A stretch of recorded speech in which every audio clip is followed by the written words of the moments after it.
What is up, down, and sideways, all you beautiful individuals? It is another RPF League Unlock. Eric and Mark here with you, gorgeous, fine, feathered individuals, and it's official.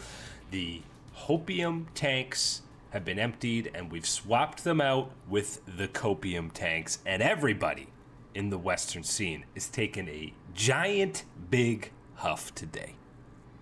And you can thank anyone's legend for stepping up, restoring a bit of respect to the LPL's name on the international stage, and in doing so with the victory against Flyquest. A lot to talk about throughout this series on both sides of this one, but I think at the end of the day, the outcome of this story is maybe a little bit of disappointment with Flyquest, but for the most part, this was really a statement from anyone's legend that they are not pretenders as the champions of the LPL.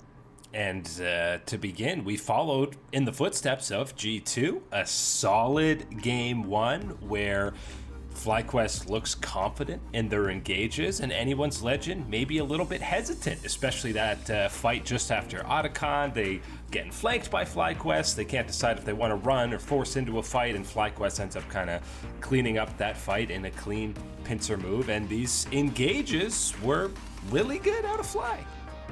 It was a rare, near-perfect game for North America on the international stage, the way things went for Flyquest, how they were able to snowball some of these advantages that they were able to get out early into these team fights. And again, the early part of this game was towards anyone's legend. You did have early advantages go that way, but you did have a Flyquest be able to stay in the game, be able to create their own opportunities to try and get something back before it starts to really snowball in their favor. And everybody, and I mean everybody on the Flyquest squad brought their A game, 10 out of 10 for this very first game. Very dominant fashion, and led, kind of helped that confidence, help breed some of that life into this series that you're thinking, okay, this might be a little bit different, even if it follows, you're worried about that same path as yesterday with G2. And this is far and away the best cohesive comp that Flyquest has in this series. They execute it well in game one, but then, much like the Gen G series for G2, AL kind of wakes up in game two, and I think Whippo forgets to wake up, or maybe falls asleep in this Mordekaiser-Yorick matchup. The all in early, he misses all the skill shots on him, and then this Yorick gets crazy out of control pretty quickly. Yeah, and there's a couple, there's some of these fights where you can really, examine in on it and say, okay, there's maybe just one missed skill, one missed opportunity within this exchange, within the 1v1, that you don't come away with it and you can understand taking that risk, but it's one where the execution was consistently not there to that level to be taking those chances. And yes, that Yorick does get way out of hand. The required execution skill for the Flyquest composition and the things to go right in order for it to thrive were never met in this game, despite, being there for a little bits of times and having one or two small mistakes, I would say, from anyone's legend, giving that door, that opening up. But it was very controlled from that point onwards for anyone's legend in game two. Yeah, 12, 0, and 8 collectively for Tarzan and Flandre in this one. It was top side of the map, really just steamrolling this one out of control. And game three is the one that you could say, okay, Flyquest has an angle. There's some very close back and forth team fights throughout this one, but this is the case study for the biggest mid gap that we get in this series. The Twisted Fate out of quad. Obviously, Shanks as Azir gets this pretty clean quadra kill. Near Penta only has to kill Bwipo, but this Azir did 42,000 damage. Quad's Twisted Fate, 16k. My man almost tripled the damage of his opposition. It's the problem with what you are expected to do. What is your contribution when you are playing a champion like that compared to on the other side? What role Shanks played within that composition for the side of anyone's legend, being that back line, being protected by all these big beefy characters and saying backdishing the damage, all the team fight goes well, that's how it is. The other side, you had Twisted Fate. You had to make the plays. You had to be able to get something with the ultimate to set up these side lane push type of situations.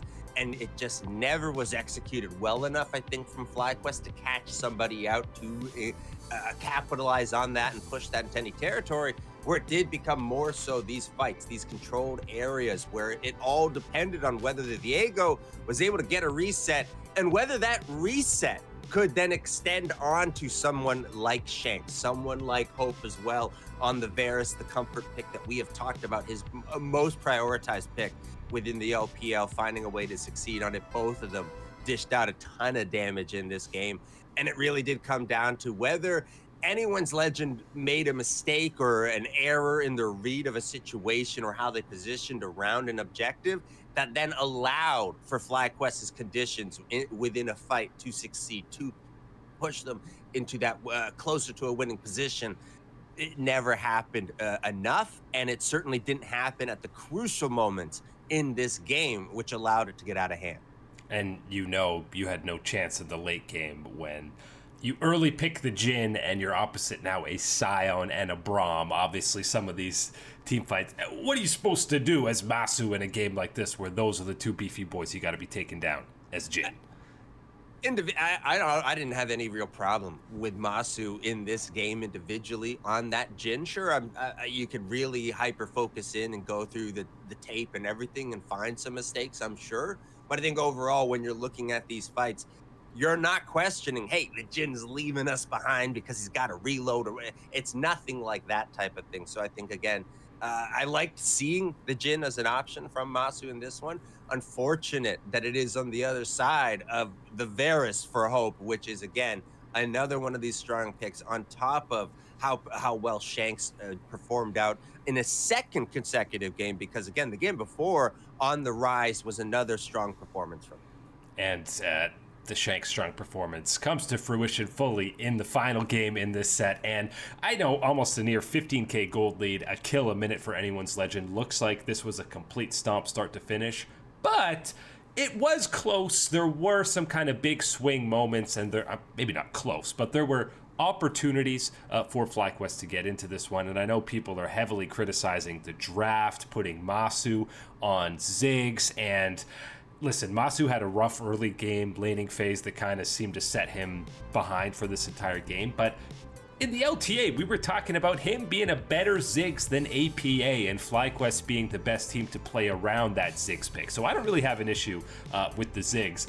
The Poppy was an absolute menace in a Lee Sin Ahri comp, or going opposite those two.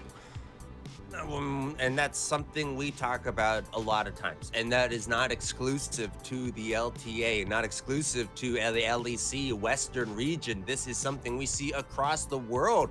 The disrespect in a lot of these compositions and taking these options that are very dash movement sort of based and having a champion that just exists as Poppy and negates so many of those things in so many crucial team fight group up type of moments that it is just, it's so much arrogance, I think, to take those type of options in. The Poppy came, or the Ahri came after the Poppy was picked, by the way.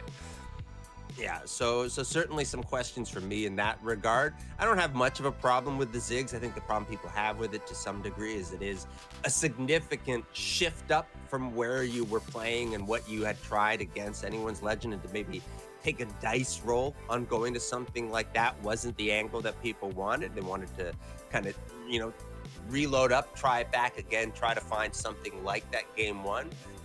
Didn't happen for this Flyquest squad. And now you've got to retool yourself to get up against G2 in the lower bracket as anyone legend moves further through the winner's side.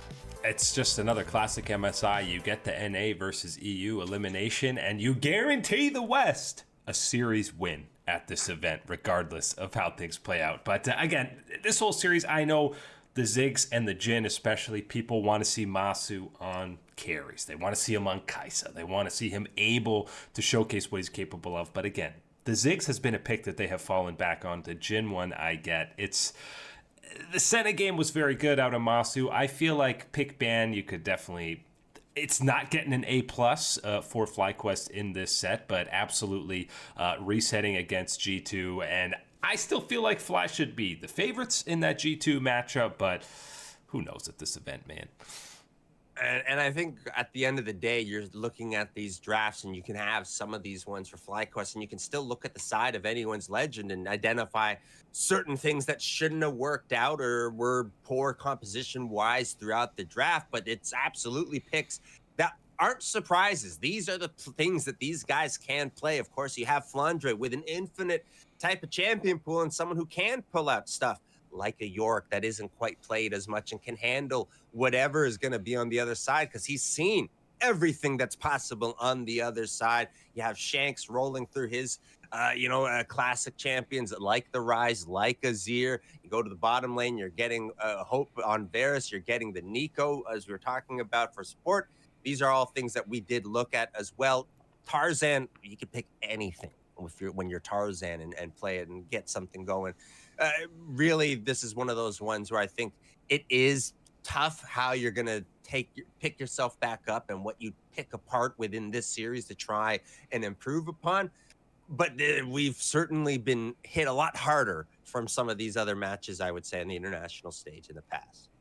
And we're hoping that MCoy is the one hitting hard as the final Western team to open up in the bracket stage, but they have a pretty easy draw. They're playing a play-in stage team. It's only a second seed. They're the top seed from the LEC. Should be no problem matching up against BLG. Obviously, they will actually be the mega underdogs here. BLG has played the most games of any team in Split 2, 76, and they've already gone through the play-in stage for an extra warm-up. It's been a couple weeks now since Koi has suited up. I think it was Jojo mentioning earlier in the week they've probably scrimmed LCK teams now, but they had only scrimmed LPL teams initially, which probably means they've been scrimming BLG. So what's the angle here? How's Koi coming away with an upset? They need to, first and foremost, not win game one, right? That's a recipe for disaster right now.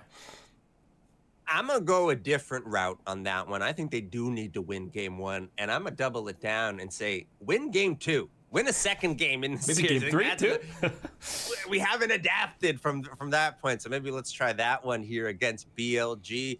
This will be an absolute blaster of a series right between these two, because I'm expecting a lot of fireworks in so many different avenues of this series. When you're looking at the head-to-heads, number one, I'm going to that top side. You always have to go to the top side when you were talking about BLG and Bin and what he can do, and we have seen him be that type of threat, that type of monster early at this event so far. And I would put a warning to the top side for Koi in this one on how you're going to try to manage it, how you're going to try to limit it and keep track of it. And again, of course, it extends outside of the laning phase with someone like Bin, the way he is able to flank and how hungry he is to find that perfect opportunity to disrupt these team fights later on.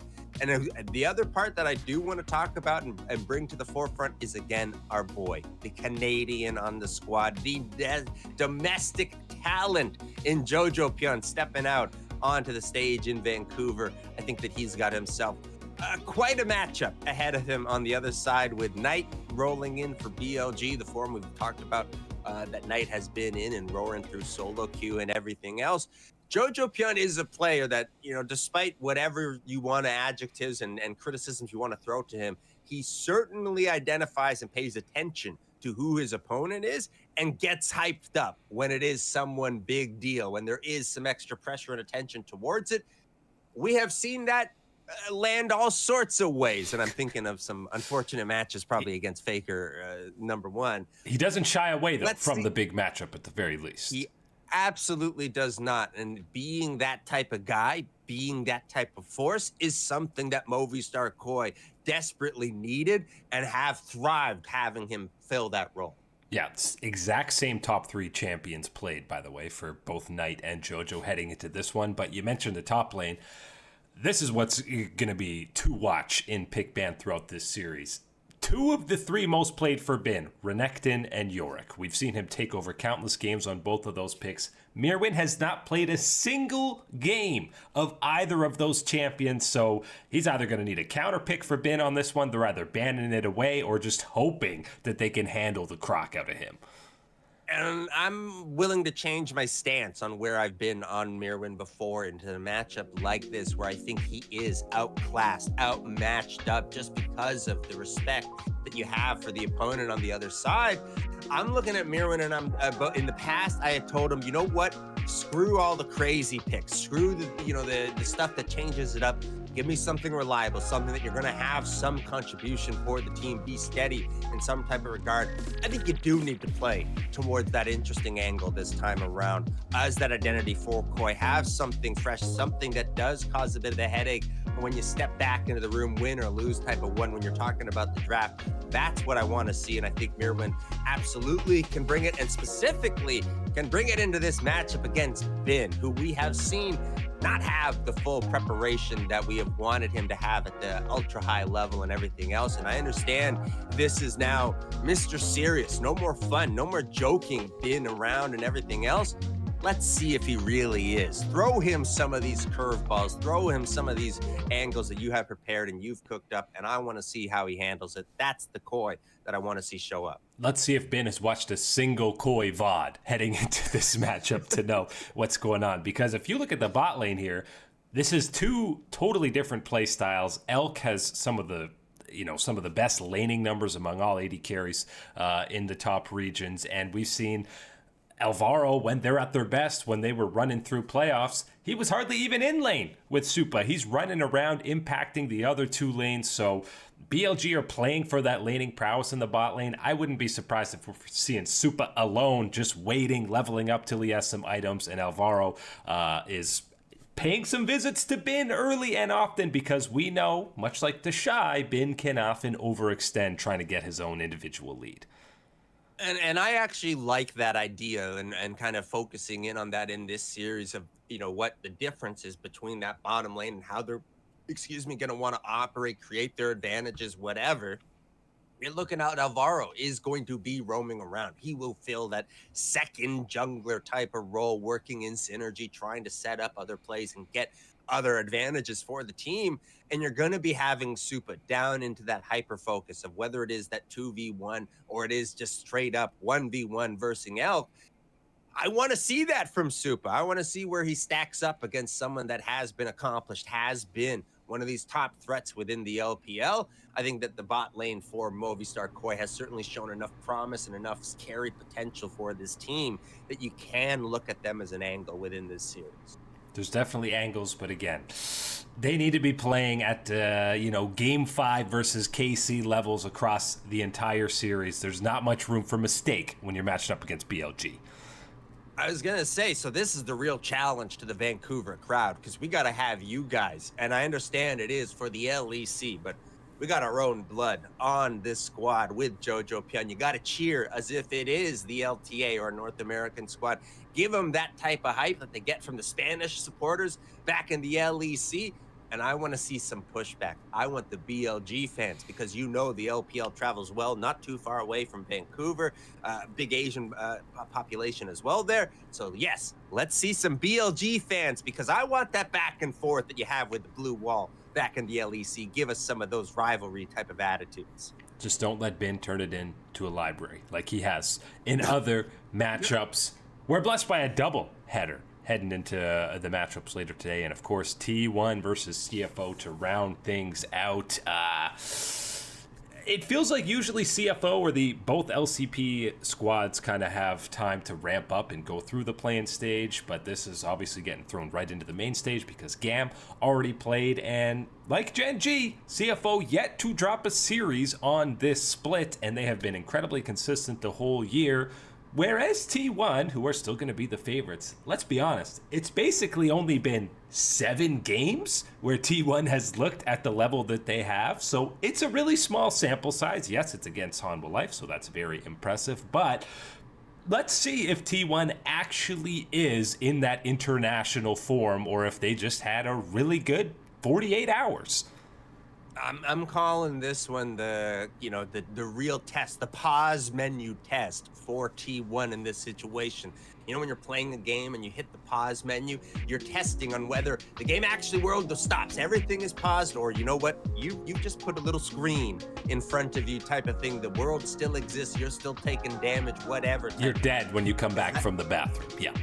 Exactly, and that's the question for T1 since we last saw them. Are you simply, oh, here comes the pause screen, pause off, I'm right back in the game, I'm exactly where I left off, let's continue rolling, let's keep the journey moving on? Or was this one of those pause screens where it goes up and stuff is still going on, the meta's still moving on, players' form is fluctuating up and down, all sorts of things like that, and then we're here with the question mark on where you've come back to. Where was I last time I left off in this game? Oh my, what? This is over here? These type of things. That's going to be the question, I think, for T1 when you're talking about their form and what they can bring to this one.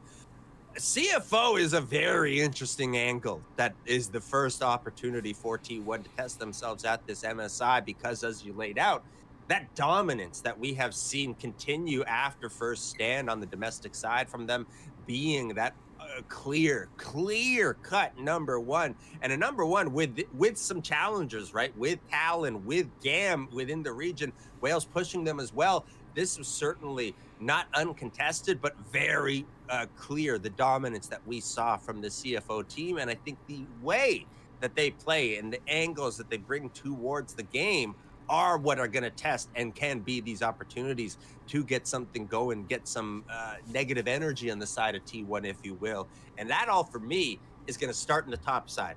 Who's rolling and what you're playing in that side and how you can flip-flop between the two extremes. I think of these guys' champion pools. Against someone like Doran, you can certainly throw him off, I think, if you're taking some of these angles. But you better be on your A game rolling into the Doran that we have last seen from T1.